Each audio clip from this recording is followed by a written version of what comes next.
in the Red Sea. Though we're already It's seeing limits yeah. to U.S. imperial might all It's around. really interesting that you mentioned the Yemen situation. I just sent out an article through Globetrotter on the Yemen situation.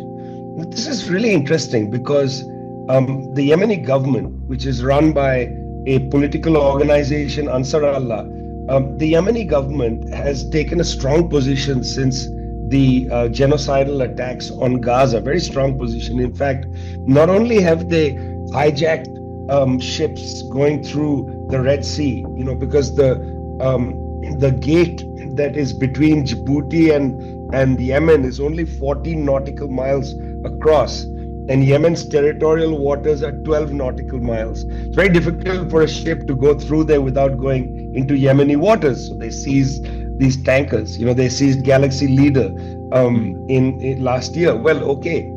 Then they fired missiles. Now, what's going on? You see, if you go through the Red Sea, what the Israelis have done is there's a point between Egypt, the Sinai Peninsula, and Jordan, the port of Aqaba, Jordanian port of Aqaba.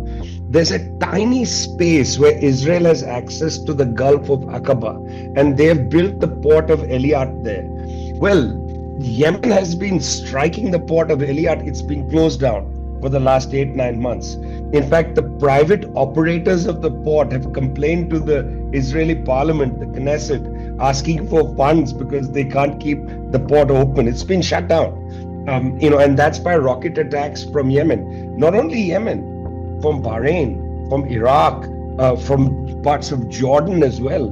There have been all kinds of groups firing rockets at the port of Eliat and also trying to get to Israel. United States, what did the US decide to do? Firstly, they started two different campaigns, the most recent being Operation Poseidon Adventure. This year, Mr. Biden was asked, has the US bombing, in other words, Poseidon Adventure, had an impact on the Yemen campaign? And he said, no, it has not had an impact. Then the journalist asked him, are you going to continue? And he said, yes, we are going to continue. In fact, it's not just Biden. His rear admiral gave a webinar in Washington a few months ago.